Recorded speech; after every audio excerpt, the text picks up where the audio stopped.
All right, so, and this is working. Okay, so yeah, so I would like to go beyond a land acknowledgement today. First, by acknowledging that land acknowledgement has three core pieces that I think often we don't hit each piece. So often we'll just stop here by honoring history, but we have to remember that there's also people living today that we need to celebrate their accomplishments and achievements and continuing presence in the land, and then move towards a future committing to action. So we'll start with a brief look at the past and history, because I think that is important to understanding where we are today. The land on which the People in Nature and Symposium physically is taking place were stolen by European colonists from the peoples inhabiting these lands long before North Carolina was a state or even a colony. Trinity College opened in 1892 with lands and funds provided largely by local tobacco magnates, Washington Duke and Julian S. Carr. Much of these lands were ceded during and after the Cherokee Treaty of 1828. As with all the lands of any sovereign peoples, the territories of native tribes and nations shifted over time, which is why I don't really have a map of territories, more of language families, and then this formal territories recognized by the state of North Carolina today on the bottom. The territories that we now call Durham and Orange counties were at various times the homes of the Shakori, Eno, Tuscarora, and the Ocunichi band of the Saponi Nation. A land acknowledgement should not solely focus on the violence and oppression of the past, however. Indigenous inhabitants of what is now North Carolina have many descendants scattered across the United States whose lives and achievements and history should be honored and celebrated. According to the US Census Bureau, 1.6% of the population of North Carolina is American Indian, which is actually the largest population east of the Mississippi. And I want to say 8th in the country. So that's pretty big. While the Shakori and the Eno peoples relocated and integrated with the powerful Catawba Nation, and so are no longer a nation in their own right, the Tuscarora, OBSN, and Catawba continue as distinct tribes to this day. We encourage you to visit the tribal web pages, which are linked in if you go to the QR code on the schedules, you can see all of this text there, and you can go to links to the tribal web pages, because often tribal web pages will have their own history and their own words. Do a much better job of describing history than I'm doing in 10 minutes. But I'm going to give a brief overview of the Ocunichi band of the Saponi Nation, because that's the closest formally recognized tribe to our location. Originally known as the Yasa or Saponi peoples, the OBSN has roots in the Ohio Valley. Around 1,000 years ago, they were forced by some unknown powerful enemy to relocate to South Central Virginia. Nathaniel Bacon's rebellion in 1676 pushed the Ocunichi into the area now known as the Triangle for many years before they returned to Virginia in 1713.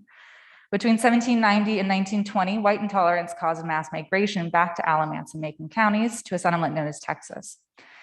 The Ocunichi people reorganized in 1985 as the Saponi Nation, as the Eno Ocunichi Association Incorporated, and amended the name to become the Ocunichi Band of the Saponi Nation in 1995. They were officially recognized by the state of North Carolina in 2002, so that's pretty recent. That same year, as you can see pictures here, plans began for a tribal land back program, the Ocunichi Homeland Preservation Project, breaking ground in 2005 with the purchase of 25 acres of Texas settlement land in Alamance County. These lands are now the site of a permanent ceremonial ground, tribal orchard, and tribal museum, with more in store in the future. To date, they have renovated the farmhouse and a garden where they will plant the Three Sisters. The Homeland Preservation will be an ongoing project in order to maintain the site for visits and tribal members in the community.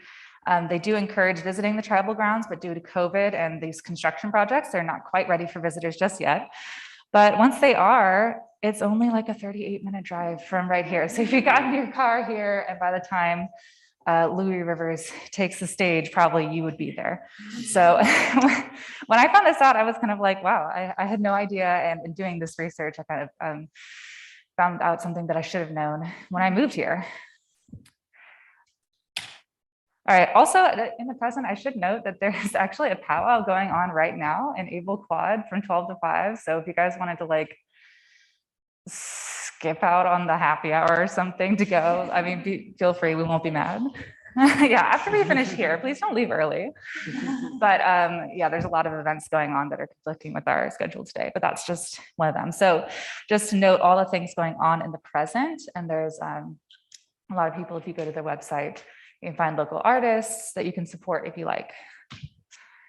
Okay, and then for the future, this part, I should note, this part of the presentation is focused mostly on non-Indigenous members of the audience. So if you are an Indigenous audience member, just bear with me, sorry about that.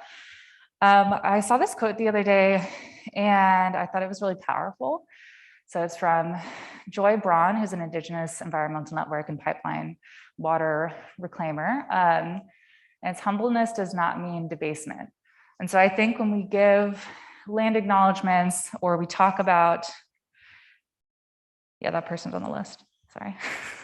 When we give land acknowledgements and we talk about the lands that and the peoples that used to live here or still live here or were forced away from here, often as people who are not Indigenous, we can feel guilty and we can feel like there's nothing to do, and you might feel like you want to express how guilty you are. And so that's this feeling of debasement. So I would like to ask, this is the audience participation portion of the talk. How many of you here, you can raise your hand or not, feel guilty about inhabiting a place where people who were violently expelled from their ancestral lands? I'm definitely raising my hand here. All right, so this kind of guilt, while it's, I think important to address where we are today, it centers yourself. That's what the purple circle is centered on me. Who here has an action plan to right past and present wrongs, though? Right, so I do, because this is part of my action plan. This is something that I've come up with like in the last 2 months. So I'm not special or cooler than you guys for having an action plan, but having an action plan that works towards the needs of Indigenous people centers them as opposed to yourself. And so I think this is something that Joy Braun really focuses in her work when she talks about land acknowledgements. It's not just saying the names and speaking the languages of the people that were and are here, but like driving forward and saying, what can we do? So I've come up with a very short action plan for all of you. First is do your research. Second is do your research and not just to emphasize the fact that you should be doing your research, but also like I had to go through this iteration when I decided to like spearhead this portion of putting together this symposium today of doing my research. And then when you go back through it a second time, you realize how limited and not enough the research you did the first time was. So I think research is like an iterative process of like layering on top of things that you've already learned. And the third would be to make your own action plan, and that can fit with your resources and your needs and what you care about, but that, striving forward. And so a couple of steps you can take is to contribute your time and your resources. You can also call others to actions. That's part of my action plan. And then again, continuing to do your own research, as again, it's like always an iterative process. So my call to action to you guys is to make your own action plan after this talk. And again, one of these ways you can do it is either by donating your time or your attention or your money. So you can donate to Native-led organizations, you can follow Native content creators and Native-led organizations in order to try to push forward that action. I'm actually going to give you guys some time to do that right now. So I have big number 5 here. So I want everyone here to pull out your phones and either donate $5 to a Native-led organization or follow at least 5 Native content creators and organizations up there. I try to make the links as like readable as possible and understanding that not everyone has the funds to even donate $5. So I thought maybe following Native content creators could substitute that and try to diversify your feed a little bit. And also a huge thank you to Dr. Kucha Risling-Baldi, because I watched her give a presentation about land acknowledgements, and she said that she did this one time and she just said, I'll wait. And then waited like 6 minutes for people to pull out their phones. And I thought, I'm not going to do that to you guys, but I'll make you do it right now. Just a little bit less awkward. So yeah, I'll give you some time. I don't know how much time I have left to chat, John, if you're on that, but got at least 5 minutes to pull out your phone, and I'll do it too, because I've focused mostly on putting together this talk, but And I'll take a breather. Check out some cool Instagrams. I put some Facebooks up there for some people in the audience who maybe don't have Instagram and Twitter. There's also the OBSN newsletter that you can sign up for, where they put events, local events that are happening. Again, the 38-minute drive from here, so it's not too hard to participate, especially once COVID precautions are a little bit less stringent.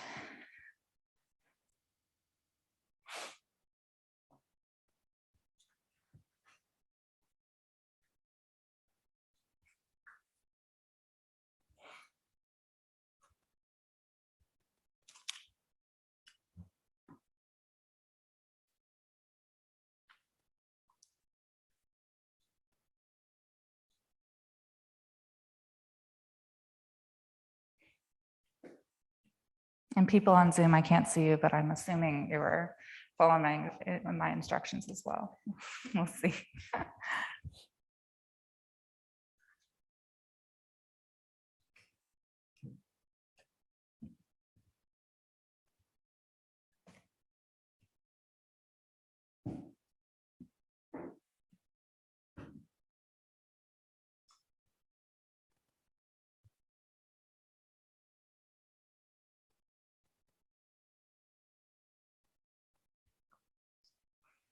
And again, this information is also, if you scan the QR code and scroll down all the way to the bottom on the website, we've got a bunch of different links at the bottom with a little bit more description than just the websites up here.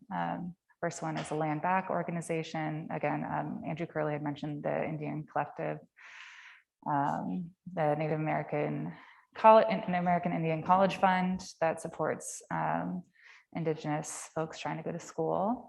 Local Ocunichi Band of Saponi Nation, Native American Rights Fund.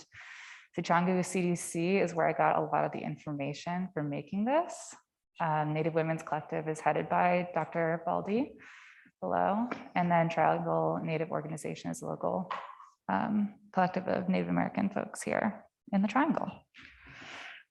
Okay, well, thank you all for coming on this journey with me. I would like to acknowledge all the works of people that over the last couple months I've read and consumed to put this together. And I also wanted to note that land acknowledgements, like our understanding of Native peoples and cultures here, is a living process. It's an iterative process, constantly improving as we all learn and grow. So I encourage any and all of you to reflect on what you've learned today, to talk with others about it, and to give me any feedback about what I've done that like I could do better, for sure. I'm sure there's lots here that I'm missing out on. But I think another important thing that I've learned in this process is that like it's important to start somewhere and not to let your own feelings of guilt and maybe shame about the lands that you stand on stand in the way of like actually taking action. So understanding that like, I'm just some white girl standing up here, I'm not Indigenous at all, but like, you know, we can all maybe take a step forward in some way. So with that, I think that's it.